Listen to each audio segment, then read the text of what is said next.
अस्सलामुअलैकुम दोस्तों, क्या आपने कभी सोचा है मरने के बाद इंसान के साथ सबसे पहले क्या होता है? कब्र की पहली रात कैसी होती है? आज की वीडियो में हम इसी हकीकत के बारे में जानेंगे। वीडियो आखिर तक जरूर देखें। दोस्तों, जब इंसान इस दुनिया से रुखसत हो जाता है तो उसे कब्र में उतार दिया जाता है। सब रिश्तेदार और दोस्त वापस चले जाते हैं और इंसान अपनी कब्र में अकेला रह जाता है। यही कब्र आखिरत की पहली मंजिल है। हदीस मुबारक में आया है, कब्र आखिरत की पहली मंजिल है। अगर इंसान यहां कामयाब हो जाए तो आगे के मराहिल आसान हो जाते हैं। जब सब लोग कब्रिस्तान से वापस जाने लगते हैं तो मीयत उनके कदमों की आवाज भी सुनती है। उसी वक्त दो फरिश्ते आते हैं जिन्हें मुनकिर और नकीर कहा जाता है।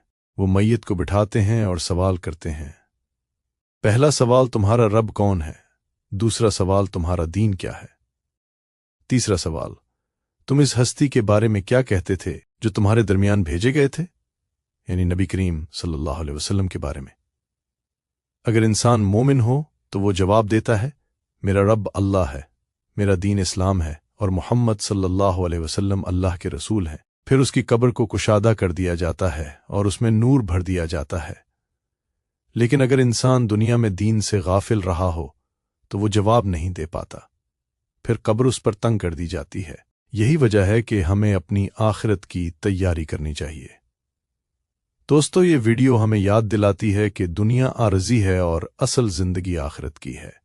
नमाज, कुरान और नेक अमाल हमारी कब्र को रोशन बनाते हैं। अगर आपको ये इस्लामी वीडियो पसंद आई तो वीडियो को लाइक करें और चैनल को सब्सक्राइब जरूर करें।